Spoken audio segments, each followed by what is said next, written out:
How's it going, everyone? Welcome back to the channel. In today's video, we'll be diving into some live Legend League attacks using Fireball into Rocketloons, and I'll be sharing with you some of the attacks against common Legend League bases that I'm sure many of you guys have come across, and how to triple them using Fireball into Rocketloons. Also, I've been maintaining top 200 on one of my accounts, and at the moment, climbing with my other account into the top 200. As you see, I'm kind of getting cooked today on offense or on defense, minus 160, with the same base that defended every single attack but two yesterday. So, kind of a rough day, but hopefully we'll reach top 200 with this particular account. And here are some of the scores from my past week. I've been averaging around 285, maybe 290. I'm not sure what the average is of these numbers, but looks about 290. And I would like to get that average up to 300, hopefully by the end of this season. So before we break this attack down, I wanted to mention one thing that might be overlooked by many players, but it also might be very obvious to a lot of you, is that you don't really want to be attacking when you don't really feel like it, whenever you're not really in the mood for attacking. You really want to be focused in on these attacks, because especially with Fireball Rocketloons, if you're making a small mistake where you're not paying attention to your Warden charge or whatever, it might cause the low percentage 2-star, which might just ruin your whole day, right? So if you're taking the push seriously, try to allocate a little bit of time during the day where you can fully focus on the attacks. And another thing is that you should, in my opinion, play with in-game sound, because it actually helps me multitask. So for example, with this flinger up top, I'm not paying attention to it. I'm fully paying attention to the Warden. But with sound, if there's a skeleton trap popping up or if there's a Tesla popping up, I'm going to be able to hear it, even though I'm not paying attention to it. I'm going to be able to hear it, and I'm going to be able to react, at least hopefully. So all of those things, I also did like a tips and tricks video on Legend League, and I think it's even more so applicable to this current system because of the hard mode or of the legend mode. And I'll link that video down in the description of this one if you want to go and check it out. But yeah, attack in your own time, and hopefully that helps. I mean, it should help out. I had one day where I just didn't feel like attacking, and it was a terrible day. I mean, I one-starred across every single account, which does not usually happen, and it's just a mess. So yeah, that's just one thing to point out. But going back to this attack, for double rage bases in general, I try to flame flinger one of the rage spell towers. I think even in this case, we got a ricochet cannon plus one other building, which isn't so much, but if you look at it from the perspective of, if you had siege barracks there, what is it going to get? Probably just junk buildings, and it's just going to get wrecked by a ricochet cannon. So in that regard, it's much better to just use a flame flinger to take out the ricochet cannon. Here, the ability got forced. I mean, I think I could have saved the queen ability by using the invisibility on her, and to be honest, I think I should have, because what ended up happening here, and here I'm trying to save the town hall, right? I'm just spraying in Rocketloons to try to finish it off, which works out. But yeah, in this attack, I probably should have used an invis on the queen. That way her ability would not be forced, so her queen clone would not pull the warden, because that's what ended up happening, I think. But otherwise, it was a pretty clean attack, and that's how I try to take out these double rage bases, is by flame flingering one side, fireballing the other, and then hero diving kind of into the highest damage area of the base.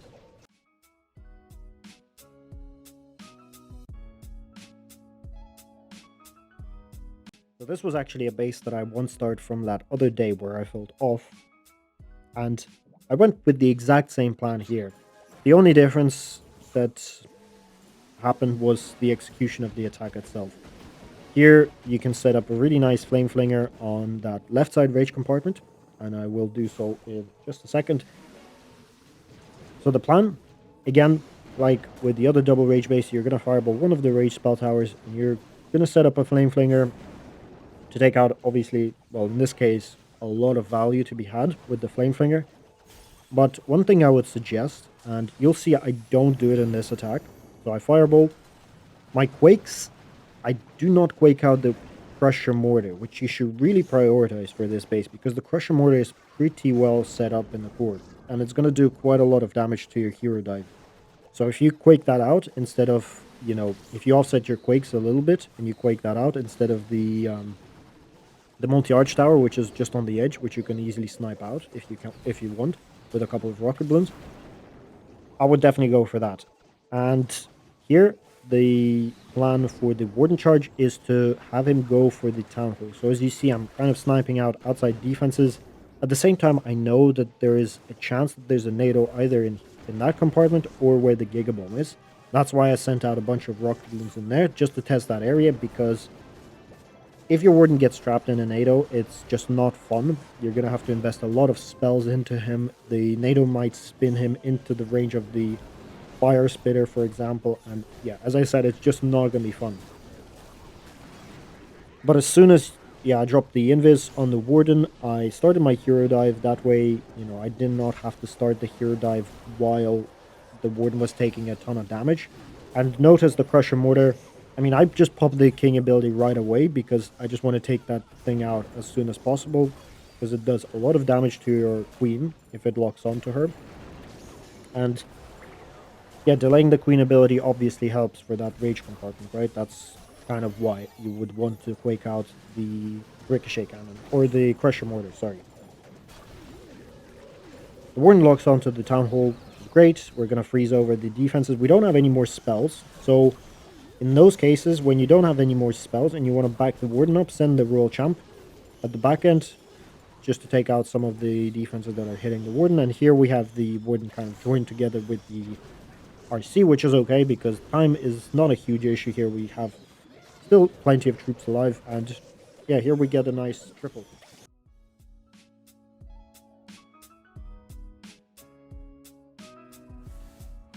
Here we have a double rage base. This is not a common base, but you'll see what happens in this attack. Here I make a completely ridiculous mess up with the Warden, and I've never had that happen, but you'll see in a second. I'll place the Warden down, and what I try to do is deploy 5 healers on top of him, and I accidentally missed the button where I tried to deploy the healers on top of him, and I accidentally hit his ability. So yeah, don't ask how that happened. That has never happened to me, but here we are with a fireball onto the outside mortar, and well, at this point I was thinking, okay, well, I have to save this somehow. Because the fireball was forced so early on, I'm going to have the Warden join together with the Hero Dive. That's the first thing, and for that to happen, I need to snipe out that air defense, or the air sweeper, sorry, the air sweeper. And now I'm thinking, okay, the Warden is fairly safe, so I'm thinking about a Flame Flinger, which I saw at the top side. I was, yeah, considering just sniping out a bunch of defenses and that X-Bow as well to get really good Flinger value. So I'm going to invest a bunch of Rocketloons to set that up, and I've been using that kind of Flame Flinger setup quite a bit lately in Legends, and also using invisibilities to kind of direct the Rocketloons onto an X-Bow. Here we don't really need to use an invisibility, so yeah, really good Flinger value. Warden is doing his thing. Initially I was aiming to fireball the Rage Spell Tower, but obviously it's not possible at this point, so we're just gonna have to Warden Walk, and again, we're getting this stupid-ass Rocketloon CC that everyone seems to be running. And I decide here to invest a freeze and a poison into it to try to save the Flame Flinger. And at the same time, I'm, freezing the Monolith to try to hold on to the King ability and using Rocketloons to snipe out the Monolith. And yeah, a bit of multitasking here and there. We actually managed to save the Flame Flinger, which is actually huge, because you'll see it's going to get a lot more value. It's going to snipe out that air defense, which is pretty big because you have super minions in your CC. So those super minions are going to survive, and they're going to provide a little bit of distraction for your hero dive. But yeah, keeping the queen alive, also an important aspect of why this actually was able to go through. You see the spells are very accurately placed, so I'm raging, kind of predicting where the queen is going to go and is going to path. So I'm raging right ahead of her. And also Here, a really nice invisibility spell to try to save that Warden ability or that Rage Aura for as long as possible. And here, an Ice Block as well. So really clutch spell placement. That's really what saved the attack. Here also, using the RC on the back end, you'll see how low the RC gets. Also getting very lucky on this part, where the RC just goes invisible right at the right time. But yeah, we managed to save it. I think I had like 4 or 5 seconds left at the end of the attack. So pretty clutch, but considering that the fireball went to the mortar, also, yeah, wasn't really expecting it.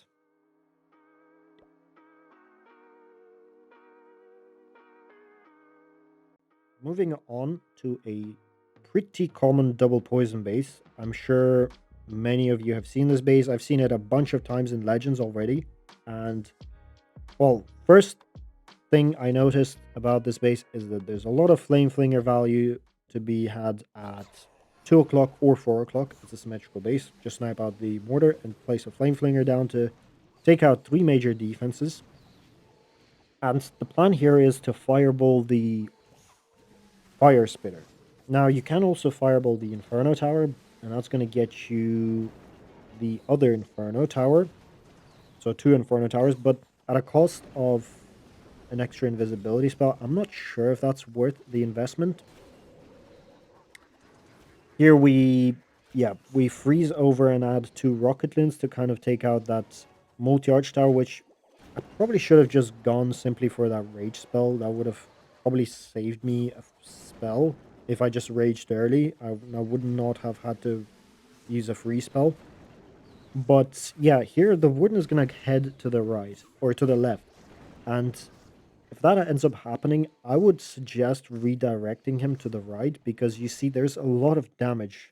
There's also the heroes beside that town hall, and that's going to be pretty tough for your Warden charge. And you're much better off using your hero dive there, popping the king ability early, like in the last attack where I just took out the Crusher Mortar with an early king ability, and just hero diving that section.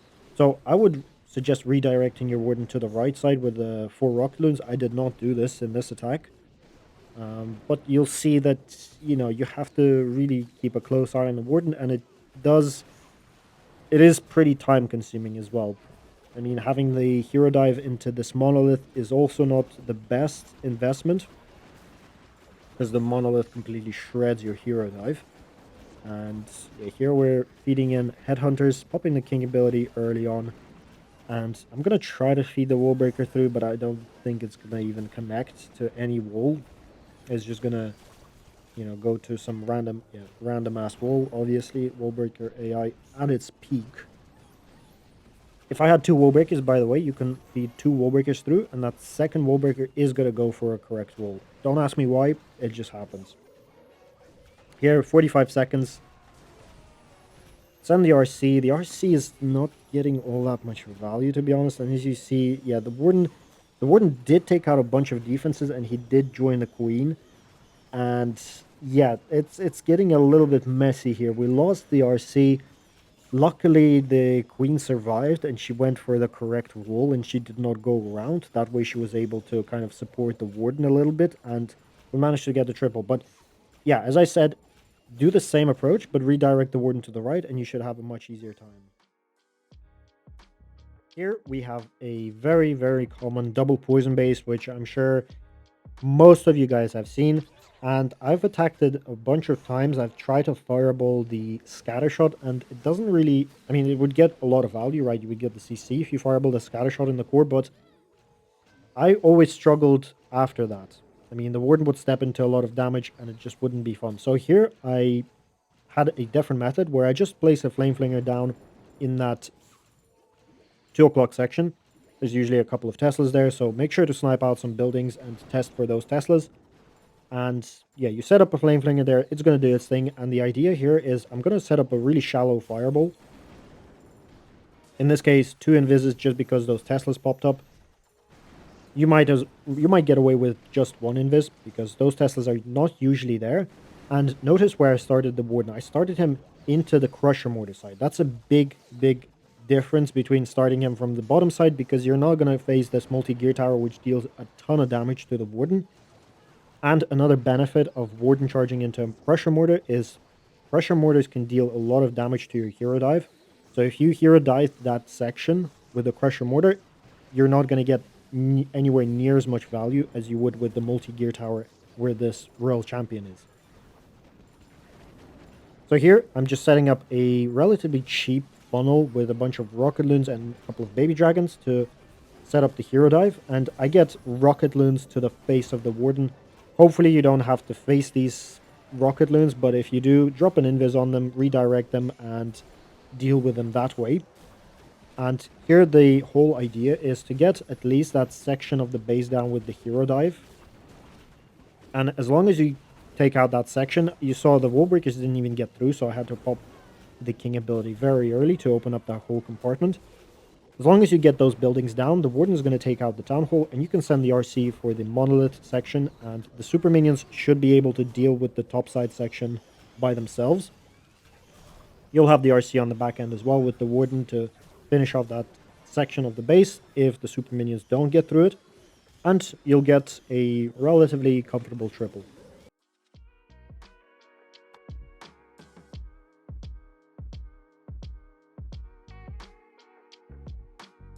Here we have this very common hook base, and this is a friendly challenge if you can notice.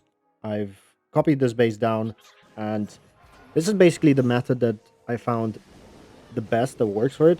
Here you have Flame Flinger value at 2 o'clock, so you should snipe out a couple of defenses there. The Arch Tower as well has to be sniped, notice, because that Flame Flinger would be in range of the Arch Tower that was there beforehand, so snipe out 2 defenses. And, well, the idea is going to be to keep the Warden on the outside of the hook range and have him go towards the Town Hall. That's the idea.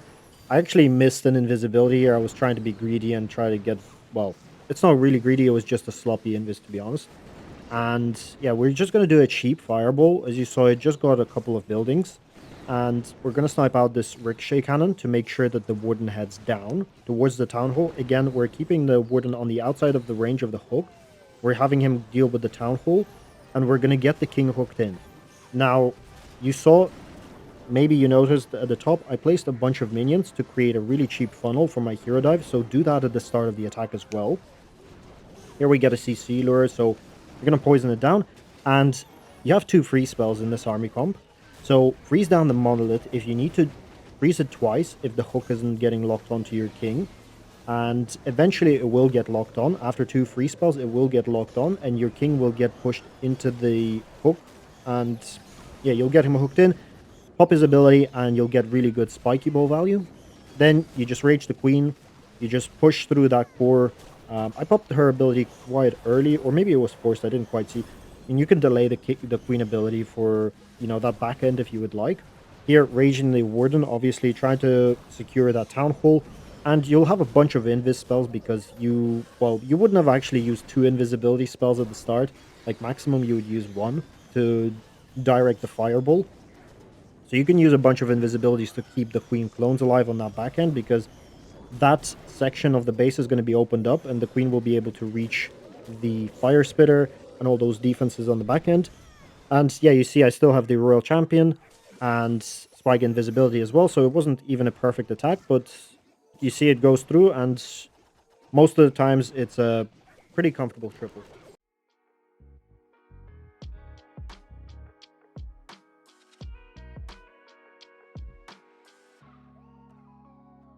So to finish off, we have this double poison base, which I feel like has been around Legends forever at this point. And the way I like to approach this base is, well, I mean, you could fireball the multi-gear tower on the left side and get the CC and 2 scatters, but, you know, if you look at what the Warden will have to go through afterwards, I honestly prefer to not do that and go from behind the Fire Spitters, because if you have the Fireball from the left side, you're going to have to Hero Dive, or you're going to Warden Charge into 2 heroes, maybe even a Giga Bomb and the Fire Spitters. So to me, that's not really worth the risk. Also, be careful. There was a sneaky Tesla up there. I sniped it out with a Rocketloon. But here the plan is to fireball the Crusher Mortar, get, the Monolith, a couple of X-bows, and, you're going to be approaching from behind the Fire Spitters, which is always nice. And here I'm setting up a Flame Flinger at the top to kind of provide a funnel for my heroes later on.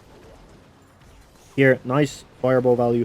Usually there's Teslas, or usually there's X-bows where these gold storages are. So you can fireball one of those as well, like where the gold storages are at the moment, where the Warden is hitting. So you could fireball those as well. That's an option for you. This base didn't have that, so I had to fireball the Crusher Mortar. And here, just spraying in a couple of Rocketloons to save myself from using a spell on this multi-arch tower.